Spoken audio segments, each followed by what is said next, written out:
Oh. Yeah.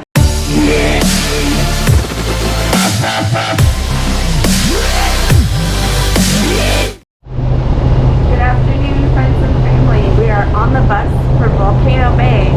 You have to park in the parking structure and then get on the Volcano Bay bus. But it doesn't look very busy today. There's only a couple people on the bus. And when we drove by Volcano Bay on the freeway, we didn't really see anybody standing in the lines for the slides. And we've never been here before. So new park, yay, exciting. And we also get to get a tapu, which is, here I'll show you the picture of it. So yes, everyone gets a tapu. This is what puts you in a virtual wait for the slides, I believe. So we'll get to see how that all works. But yeah, I'm so excited. We get to go to a new park. There's supposed to be a little bit of lightning in a few hours, so I think a lot of people decided not to go today with the lightning. I don't know, they might close down some slides or something like that. Listen to Volcano Bay. When you enter the park, each of you is getting a tapu for the day. Be sure to fasten the wearable securely in both places on your wrist, so you won't lose it while you're having fun. Access the virtual line for each attraction you want to ride. Activate interactive surprises throughout the park. Even make cashless purchases of food and merchandise. We'll be approaching our destination momentarily. From all of us at Universal Orlando Resort, have a great day at Volcano Bay. Alright, we just went through bag check. And now we're going, I don't know. But this is the first theming we've walked into. I've never seen a water park with such a nice entrance before. And the music is getting me in the mood too. This way? Oh, walkway to Volcano Bay. In case you can't use the other. Oh, okay, gotcha. This way.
Oh, here's the big reveal.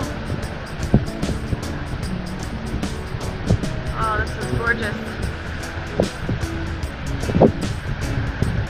So the nice lady who sold us our tickets told us that there's only 230 people in the park right now, which apparently is very little. So this is nice. Look how clear the walkways are.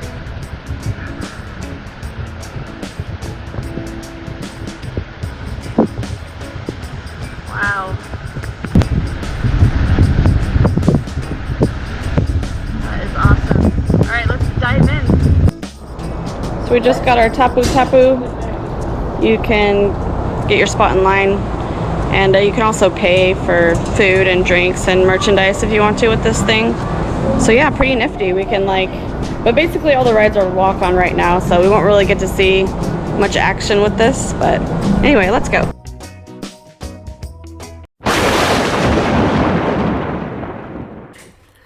Unfortunately, we got stormed out of Volcano Bay. No, we did not storm out. We got stormed out.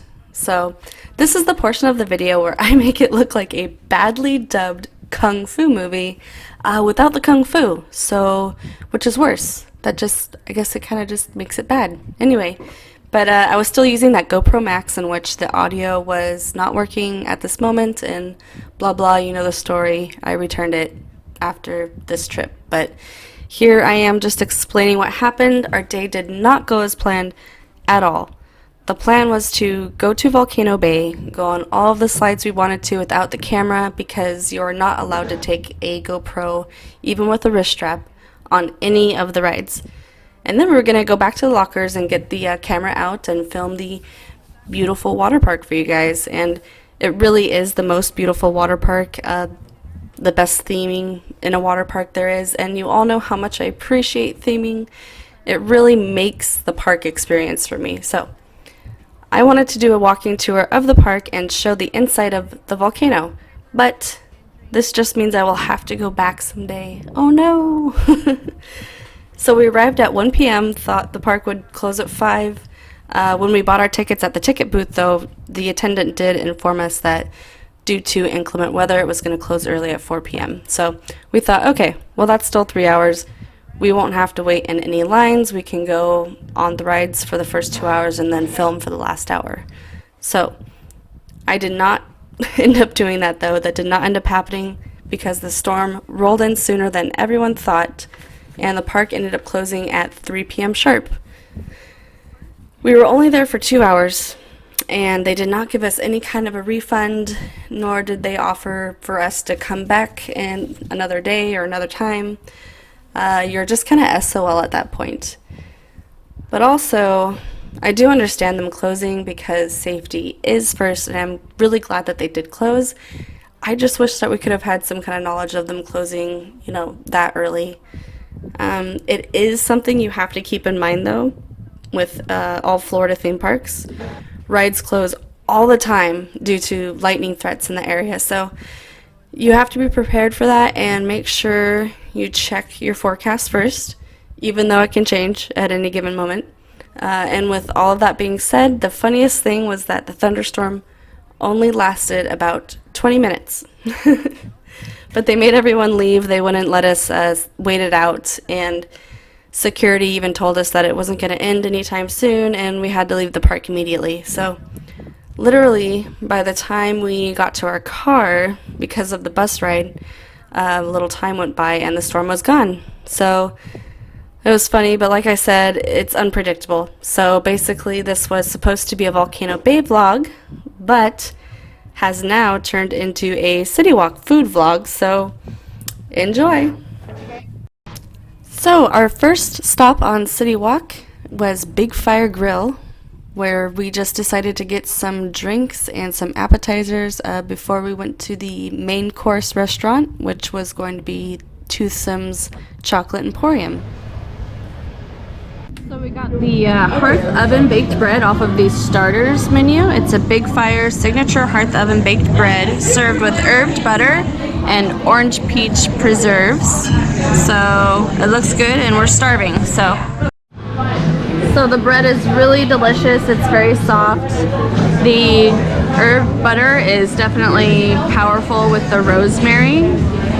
This is definitely rosemary in there. I can't discern any other herb flavors. And the orange peach is actually very delicious. It's very sweet, so you need very little of it. This is called a PB&J. It contains Screwball peanut butter whiskey, Four Roses small batch bourbon, and St. George raspberry liqueur.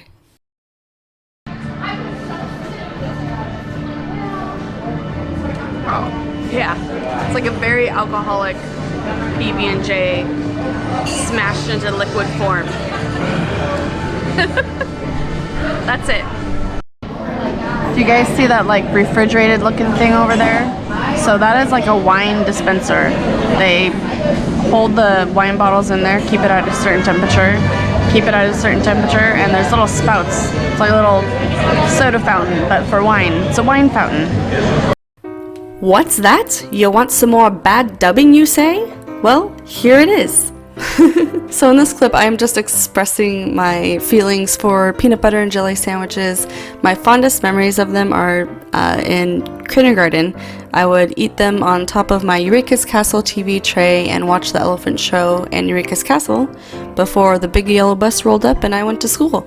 So that probably really shows my age. But anyway, if you also like peanut butter and jelly sandwiches, I would like to know what your jelly of choice is. Mine was grape. Leave a comment down below and let me know what yours was though. Okay, so this is where we're gonna eat dinner tonight. Pretty amazing looking, right? It's a restaurant and it is a milkshake shop, candy shop. Everything your sweet tooth desires is inside this building right here. So, alright, I'll see you guys inside.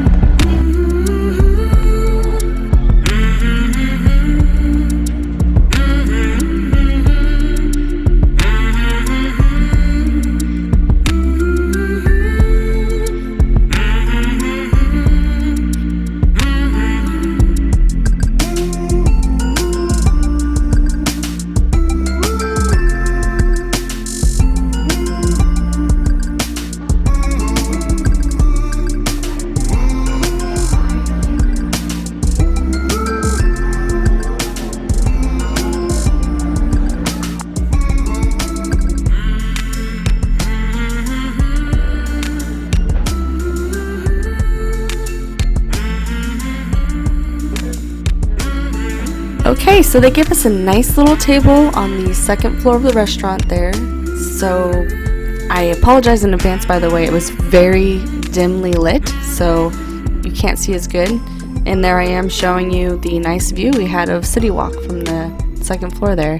So we did get an appetizer. This is the potato croquet. It is stuffed with white cheddar and truffle oil, battered with panko. Those cubes there on the side is fried pork belly, and the dipping sauce there is a roasted garlic aioli. Now, these are supposed to be topped with vegetable succotash, but we opted out of the succotash, so there we go, just the good stuff. And there's a little peek of the white cheddar and truffle oil on the inside. It was delicious. Russell ordered the cocoa pork tenderloin. It is chocolate crusted pork tenderloin medallions, sweet potato mash, seasonal vegetables, and sherry white chocolate reduction. Now he got regular mash instead of the sweet potato. I ordered the chicken bursi, which is boneless chicken breast, white wine, demi-glaze, lemon juice, shallots, butter, fresh herbs, asparagus, and Yukon Gold mashed potatoes. Although I really did enjoy the chicken bursi, I think we both ended up voting for the cocoa pork tenderloin in the end because it was just a different kind of dish and it was delicious. I have to say that I love how everything reminds you of chocolate.